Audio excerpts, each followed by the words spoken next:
And then the next phase he talks about, though, is crisis. Now, you might say that the virus was the crisis, but I would say, and I think what Basmanov meant was that the crisis would be a kind of a black swan kind of event, a singular event. And I think that could come at any time that our enemies, who now see a pile of limp spaghetti in the White House, decide to take advantage of that. And we're already seeing, for example, Iran mounting, and through its proxies, mounting attacks against shipping in the Middle East again, against US troops in the Middle East again. We see the Chinese Communist Party flexing its muscles and being more and more belligerent. These kinds of things already are beginning, but there could be a singular event. For example, an attack, a kinetic attack, all-out attack by the Chinese Communist regime against Taiwan, let's say, or an Iran which is driving for a deliverable nuclear weapon, demonstrating that it actually has the capability right now, which I think it probably does. Or let's say an Israeli government acting under color of international law that provides, that makes legal anticipatory self-defense, mounting an attack against that Iranian nuclear weapons program, perhaps in cooperation or with the support of some of the Abraham Accords nations of the Middle East, let's say.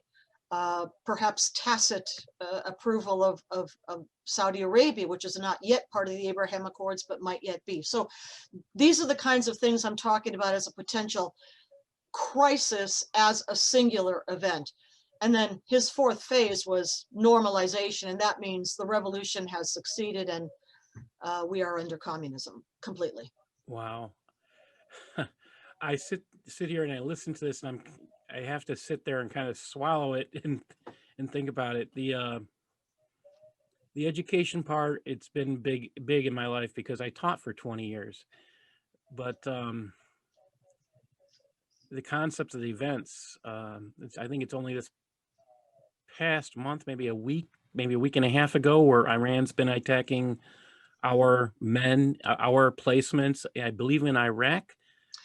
Yes, across the border, using proxy militias located in Syria, well, what's left of Syria, soil, across the border against our people inside of Iraq. So, I mean, at the moment, it's a proxy war, right? When in fact, the head of the snake is in Tehran, the regime in Tehran, which sooner or later is going to have to go, whether it's the Iranian people themselves who finally rise up. And by the way, there are uprisings, demonstrations, protests. People don't hear about this stuff, but you can find it online and on social media for sure, all over Iran. I mean, attacking and killing IRGC in the country, and border disputes across the eastern border of Iran with Pakistan, Sistani Baluchi province, and across the border. So all of those things are going on right now. People may not be aware of all of it. It's an awful lot, but yeah, it's going on. I try to stay informed, and I know you do, and there's just so much happening in the world. It's not possible for us all to keep up on this. I'm a believer in, what can we do? What can we take? How can we use this information? What would you like us to use this information and do with it? I mean, I think it's important to share the information, but is there anything that you suggest that we do to make America safer with this knowledge? Yeah, plenty. I would say we go back to the local level.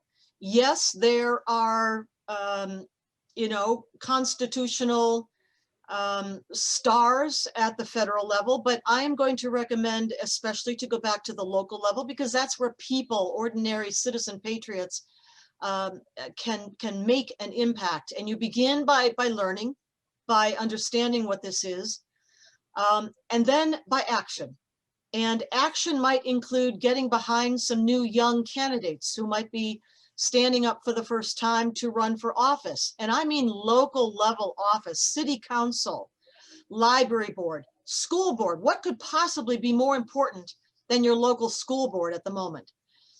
Or library board, at municipal level, then on up to the state legislature level. And yes, of course, US congressional level too, but I'm focusing here on the local level. Become part of a group. It doesn't matter what kind of a group, but a local patriotic group. There are groups like this organizing and meeting all over the United States right now. And from that group, you can best decide at your local level what are your most important issues. Maybe you are at the district level or the county level of your state, and you want to go find out if your district or your state, your county, is using any of the Dominion kind of hardware or software programs that have been such a problem. Find that out, and if they have that, then how do you organize to let them know that you, the voter, do not want that stuff in your district, your county? So get involved. Become, if you have the time, you have the ability to do this, a poll watcher, a poll official for next elections. There are elections coming up this year, even for different levels of city council and other positions.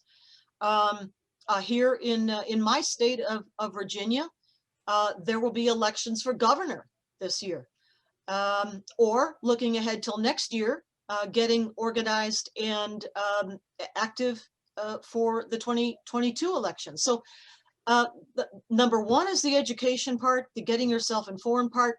The second part is action. Whatever you can do. Maybe you write op-eds in your local paper. Maybe you meet with a small group. Maybe you write letters, send text messages to elected officials, letting them know what your position is on various policies. But get involved in some way, shape, or form, and that's the action part. Thank you, Claire. You've been a joy to have, and we'll definitely have to have you back soon. Keep fighting on, and keep us informed. Thank you. Thank you, Paul. Thanks very much.